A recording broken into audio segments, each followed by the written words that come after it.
Terima kasih banyak Pak Kadip. Kita Siap. sangat berharap sekali Pak Kadip tetap bersama kita di ruang Zoom ini untuk mungkin diskusi lebih lanjut nanti. Pak Asis, siapa lagi nih kita?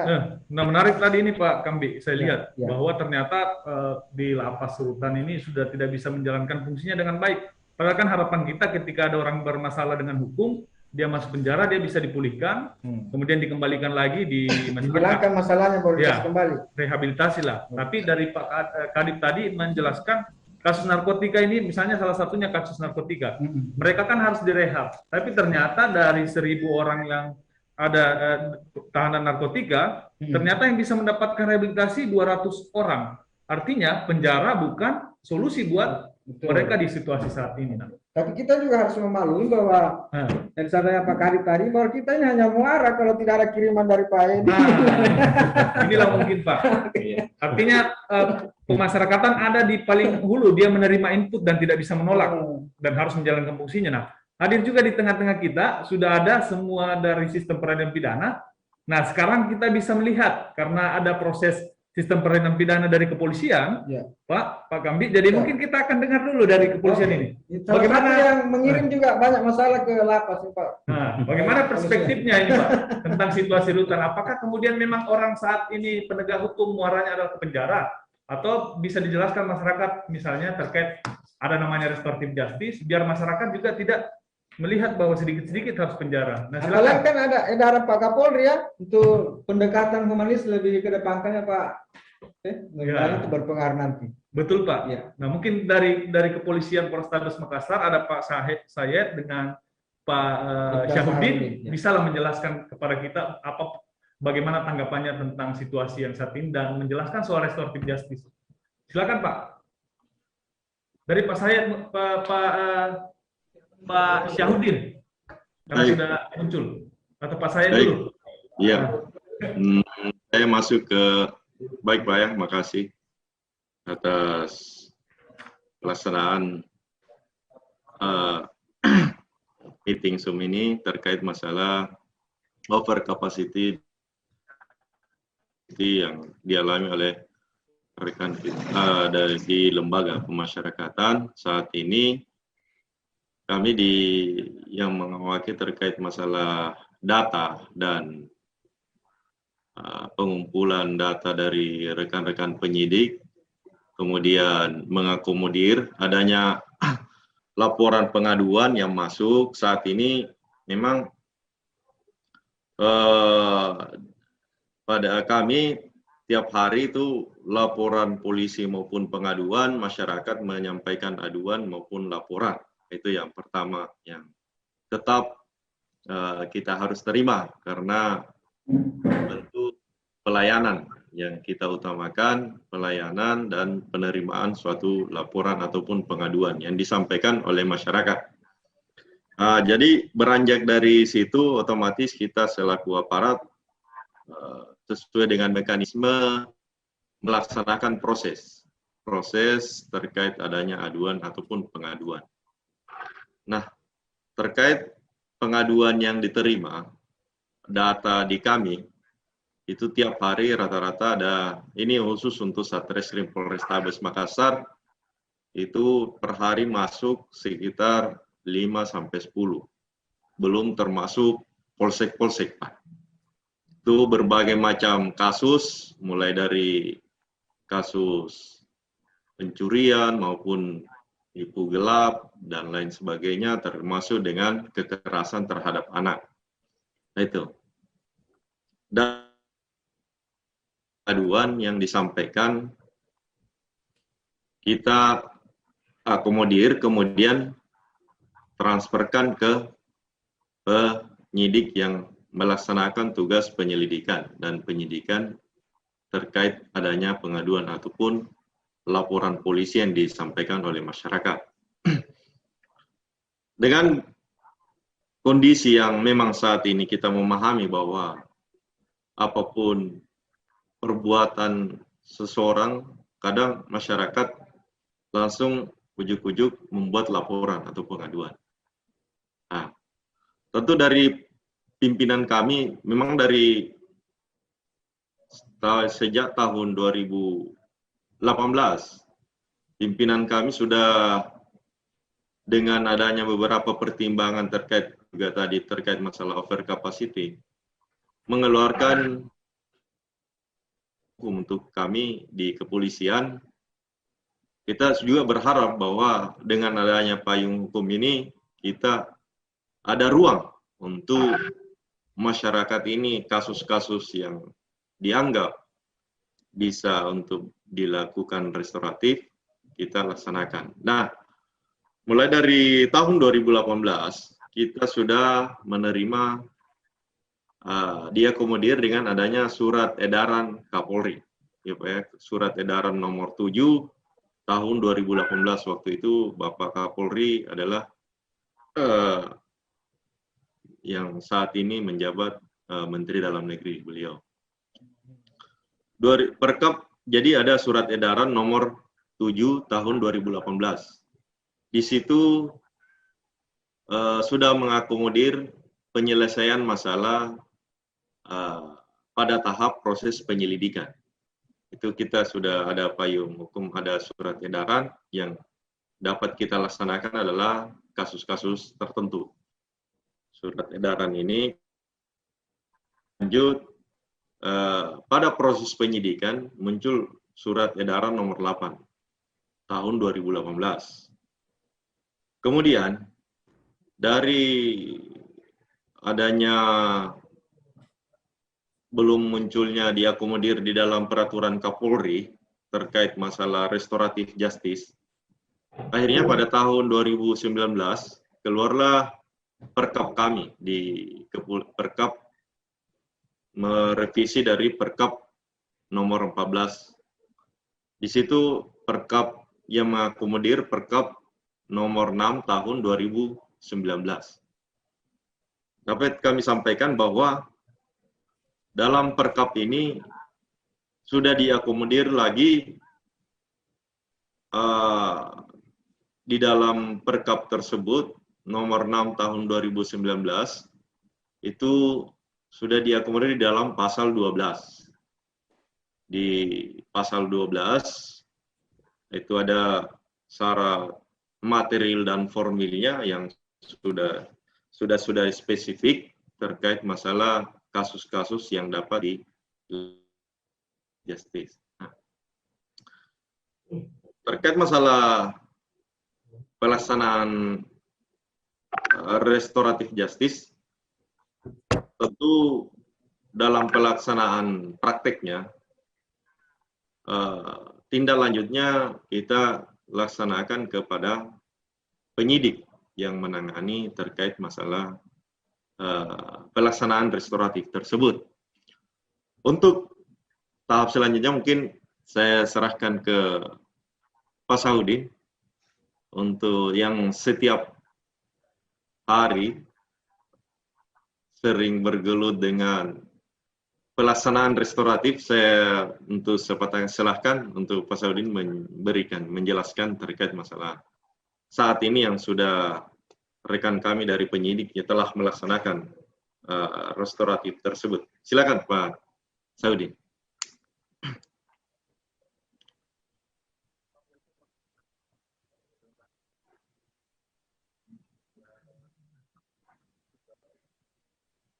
Pak Saudin mungkin belum di mute Pak, masih termute.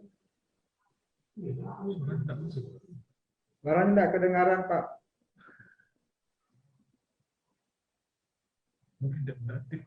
Ya. Mic-nya barangkali tidak diaktifkan Pak Saudin.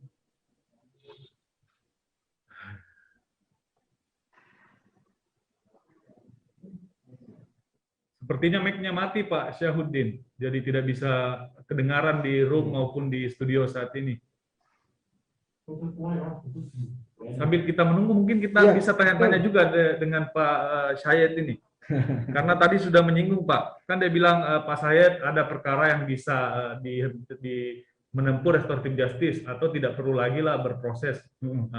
Nah ini Pak yang karena masyarakat kan perlu tahu seperti apa teknis dari pelaksanaan perkap yang tadi, perkara-perkara apa saja kira-kira yang bisa dilakukan dengan pendekatan restoratif justice dan bagaimana kira-kira pengalamannya selama ini Pak di Oke, kasus mana? betul. Ya. Silakan Pak. Baik, makasih Pak atas pertanyaan yang cukup bagus. Tapi dapat kami jelaskan bahwa sebagaimana yang sudah kami laksanakan sesuai dengan surat edaran nomor 7 itu tahun 2018, kemudian ditindaklanjuti pada proses penyelidikan, Pak ya. Kita beranjak pada proses penyelidikan. Pada proses penyelidikan,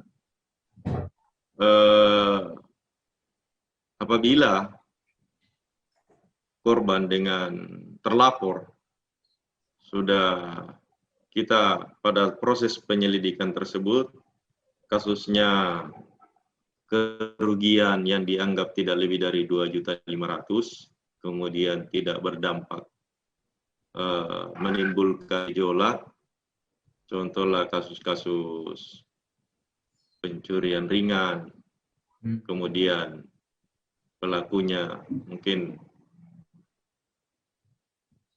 kita akomodir dengan melakukan langkah-langkah untuk mengundang pihak-pihak yang bersangkutan, mau pelapor, kemudian terlapor kita pertemukan dan mengambil inisiatif alasan pemaaf apa semua sudah terpenuhi syarat formil. Apabila kedua belah pihak sepakat melakukan perdamaian, maka kita akomodir. Dan perdamaian tersebut kita lakukan secara restoratif dengan menempuh sesuai dengan surat edaran Kapolri nomor 7 itu, melengkapi administrasinya dan melakukan penghentian penyelidikan terkait pengaduan tersebut. Itu terkait masalah mekanisme yang diatur dalam surat edaran. Kemudian pada Perkap 06 tahun 2019 di pasal 12, Pak ya, terkait masalah kasus-kasus apa saja yang dapat dilaksanakan restoratif justice, kami di kepolisian itu ada sebetulnya tidak secara spesifik, namun dalam proses penyidikan sebagai penjelasan pasal 12 itu dapat dilakukan keadilan restoratif. Itu pada proses penyidikan. Demikian pula pada proses penyelidikan, Pak ya. Yang penting terpenuhi syarat materialnya. Jadi syarat material kasus tersebut, satu, ya kasus-kasus tidak menimbulkan keresahan masyarakat atau tidak ada penolakan dari masyarakat. Kedua, kasus tersebut dianggap tidak berdampak konflik sosial, Pak. Konflik sosial itu ya jangan sampai kasus-kasus kita lakukan dulu sebelum kita melakukan restoratif, kasus-kasus tertentu, contohlah kasus pencabulan atau pelecehan, ya tentu kan dampak sosialnya ada, itu kan. Jangan sampai terjadi dampaknya setelah kita damaikan, namun masih ada pihak-pihak keluarga yang keberatan, akhirnya menimbulkan. Yang begitu Pak Said, apakah inisiatif dari teman-teman penyidik atau ada permintaan dari yang tersidik yang sementara berperkara itu? Tentu kan kita berawal dari tentu pengadu ataupun pelapor. Kita kembali kepada pelapor ataupun yang membuat pengaduan, Pak ya. Saya kira itu yang kembali kepada yang membuat pengaduan ataupun laporan. Namun di pasal 12 sudah dijelaskan bahwa syarat materinya ini pasal-pasal yang syarat yang harus dipenuhi terhadap kasus-kasus yang dapat dilaksanakan restoratif. Satu, tidak menimbulkan keresahan masyarakat. Dua, tidak berdampak konflik sosial. Kemudian ketiga, prinsip pembatas pada pelaku, tingkat kesalahan pelaku relatif tidak berat. Itu kesalahan dalam bentuk kesengajaan. Dan pelaku bukan merupakan residivis, gitu Pak. Jadi kalau dia sudah tindak pidana, tentu tidak ada ruang untuk kita dalam melaksanakan restoratif. Saya kira itu. Baik, Pak. Berarti kalau tersangka tadi, Pak, bisa ya? Kalau dia sudah status tersangka, itu bisa dihentikan ya? Untuk menempuh lanjut. Kalau dia sudah tahap tersangka, kita di pasal 12 ini mengacu ada batasan juga, Pak. Oh, iya. Ada batasan 7 hari apabila sebelum SPDP terkirim, inilah ruang untuk kita melakukan restoratif. Saya kira itu. Baik, terima kasih Pak. Pak, saya tadi sudah disebut juga bahwa sebelum SPDP dikirim. Nah, di sini di studio juga sudah, nanti kita akan mencoba Pak Syahudin mungkin untuk segera mencoba masuk supaya bisa menjelaskan juga dari perspektif perempuan dan anak kasus yang ditangani. Di sini juga di studio sudah ada. Assalamualaikum warahmatullahi wabarakatuh. Oh, sudah tersambung ya? Ya. Mungkin bisa dilanjutkan dari Pak Syahudin. Sudah masuk dia. Assalamualaikum Pak, sudah bagus Pak, sudah bagus, sudah bagus. Mantap, sudah bagus Pak. Ya, baik. Assalamualaikum warahmatullahi wabarakatuh.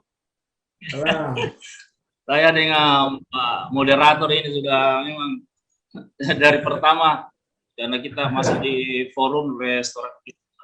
Jadi hampir setiap pertemuan kita insya Allah membahas ini. Sudah panjang lebar tadi dijelaskan oleh komandan saya bahwa itu saya tentang restoratif justice. Jadi sudah lengkap bagaimana restoratif justice di kepolisian, bagaimana surat edaran Kapolri, kemudian diperkuat lagi dengan adanya Perkap nomor 6 di pasal 12 sudah jelas sekali. Kemudian baru-baru ini lagi Pak, surat edaran Kapolri yang baru. Jadi ada yang terbaru lagi surat edaran Kapolri itu di nomor 2 tahun 2021. Pentingnya yang namanya sehari-harinya di unit. Kenapa ini dikedepankan? Karena persoalan di PPA itu yang terpenting ditangani adalah persoalan anak dan persoalan perempuan. Jadi di persoalan perempuan itu ada anak, ini sangat dikedepankan restoratif karena kita ini persoalan yang paling rentan ini adalah persoalan anak dan persoalan perempuan saat ini. Saya informasikan sebelum saya lanjut bahwa hari ini juga di waktu yang sama, di jam yang sama Pak, di kantor DPRD, saya punya komandan juga Pak AKP Ismail, mengikuti forum seperti ini yang tujuannya juga untuk anak. Tujuannya untuk bagaimana anak ini diperhatikan ke depan. Sehingga dalam penanganan anak ini, restoratif justice ini sangat dipentingkan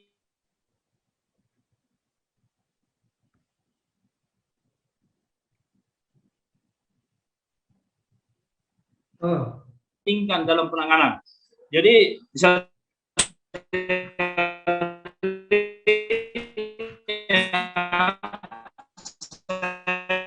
sampaikan begini Pak, apa restoratif itu sangat dibutuhkan? Yang pertama saya jelaskan bahwa anak ini adalah aset bangsa, artinya modal kita. Bagaimana anak ini bisa dia bagaimana dilindungi punya masa depan yang baik. Harus dia ada ketentuan-ketentuan di undang-undang PPA atau undang-undang anak itu ada namanya diversi, ada namanya apa yang disampaikan tadi restoratif, dalam tahap penyelidikan ada penyelesaian, kemudian dalam tahap penyidikan juga ada penyelesaian. Itu semua untuk bagaimana restoratif ini bisa dikembangkan terus-menerus dan untuk kepentingan tindak pidana yang lain. Jadi saya kira di anak ini saya contohkan Pak beberapa bulan terakhir ini dengan adanya surat edaran ini yang dikuatkan lagi dengan surat edaran yang baru, maka kami di PPA ini Pak berusaha bagaimana menjadi di PPA ini Pak, saya dengan Pak Kanit saya kemarin dengan Pak KBO yang hadir saat ini, proses penyelidikan itu bagaimana saya ada namanya undangan mediasi dulu. Jadi sebelum kita gelar untuk ke tahap penyidikan, kami mencoba untuk di PPA itu melakukan undangan mediasi. Jadi semua unsur-unsur kita undang, pelapor, kemudian terlapor, korban dan saksinya, kemudian dari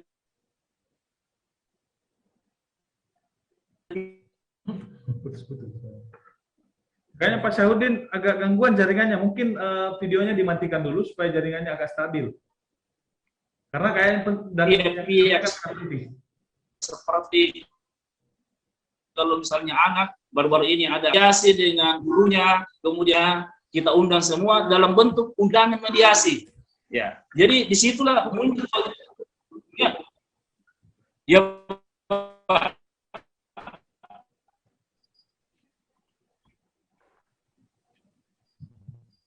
Jaringan ini karena iya betul Pak, di luar daerah jadi jaringan Pak. Oh iya betul Pak. Saya tambahkan. Ya Pak, lanjut Pak. Baik, izin Pak, saya tambahkan terkait masalah kegiatan kami untuk dalam upaya untuk melaksanakan keadilan restoratif ini. Tentu data di kami. Halo. Masuk Pak, masuk. Ya Pak. Terkait masalah penerapan, sangat kita harapkan upaya-upaya yang telah kita laksanakan saat ini, mulai dari setelah dicanangkannya adanya aturan restoratif ini, ya alhamdulillah pelaksanaan ini rata-rata data kami sudah mulai dari Desember sampai sebagaimana amanah program Kapolri ini 100 hari Kapolri, kita sudah melaksanakan restoratif sebanyak 44 kasus, dan alhamdulillah kedua belah pihak tidak ada gesekan maupun selesai dengan tujuan itu, keadilan yang betul-betul antara pelapor dan terlapor memenuhi rasa keadilan yang. Jadi data kami ini sudah 44 Pak ya, untuk membuat. Itu dalam berapa bulan itu Pak? Ini bulan 12 sampai dengan bulan 1 sampai bulan 2. Ya, pelantikan beliau ya. Untuk dikedepankan keadilan ini, upaya-upaya yang dilakukan penyidik kami itu seperti yang dijelaskan tadi Pak Pelaksana, Pak penyidik Pak Syahudin, bahwa mereka melakukan sebelum menindaklanjuti kasus ini dianggap bisa diselesaikan, mereka undang kedua belah pihak, kemudian mempertemukan dan ada win-win solution, silahkan. Itu sesuai dengan, dan saat ini kita sudah 44 kasus yang sudah terlaksana. Nah ini untuk bagaimana untuk agar supaya kasus-kasus ini yang bisa sesuai dengan syarat materialnya bisa terpenuhi dan tidak memberatkan lagi ke rekan kita ke peradilan selanjutnya sampai tadi muaranya ya Pak Kanwilkumham, agar tidak terjadi over capacity. Saya kira itu yang harap adanya aturan-aturan ini. Dan demikian pula kita akomodir kepentingan masyarakat. Saya kira itu Pak. Mungkin Pak Saudi sudah, jaringan sudah bagus, silakan Pak Saudi.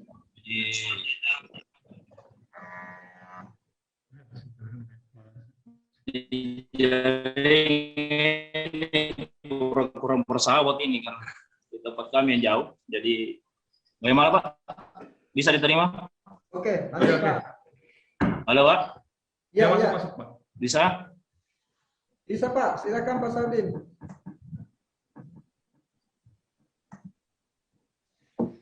Jadi ya, mohon maaf ini karena agak jauh jadi jaringan bermasalah di sini. Jadi saya lanjutkan tadi bahwa kita di unit PPA ini dengan adanya aturan-aturan seperti ini dari Bapak Kapolri kita, maka itu kita tindak lanjuti dalam proses penyelidikan dan penyidikan. Jadi di PPA kita ini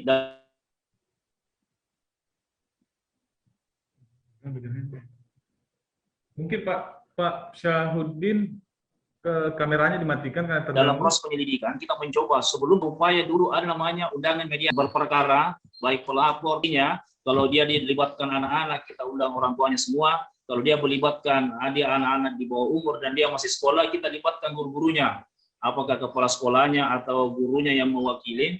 Nah ini kita coba untuk membicarakan secara damai dengan bentuk mediasi. Jadi itu yang pertama yang kita lakukan. Kemudian setelah kita lakukan itu, kemudian tidak ada titik temu, baru kita lanjutkan ke penyidikan. Tapi kasus anak ini sesuai dengan yang disampaikan oleh Bapak KPO tadi bahwa di bulan Januari Februari ini Pak, alhamdulillah kita sudah banyak melakukan mediasi-mediasi, kemudian penyelesaian RG ini, dan itu banyak yang berhasil kita lakukan dengan mediasi-mediasi kita. Ya, itu barangkali Pak yang saya bisa tambahkan untuk sementara di PPA ini. Terima kasih Pak. Terima kasih Pak Syahuddin. Saya pikir dari Polrestabes ini sangat bagus ya penyampaiannya, masyarakat bisa tahu ternyata kasus-kasus itu bisa diselesaikan dengan jalan mediasi melibatkan juga masyarakat. Dan itu cukup segini banget ya Pak Sis ya, dalam tempo sejak Januari sampai Februari sudah ada 42 kasus yang diselesaikan lewat proses ini ya. Nah itu pencapaian luar biasa dan itu juga akan mengurangi dampak dari pemenjaraan.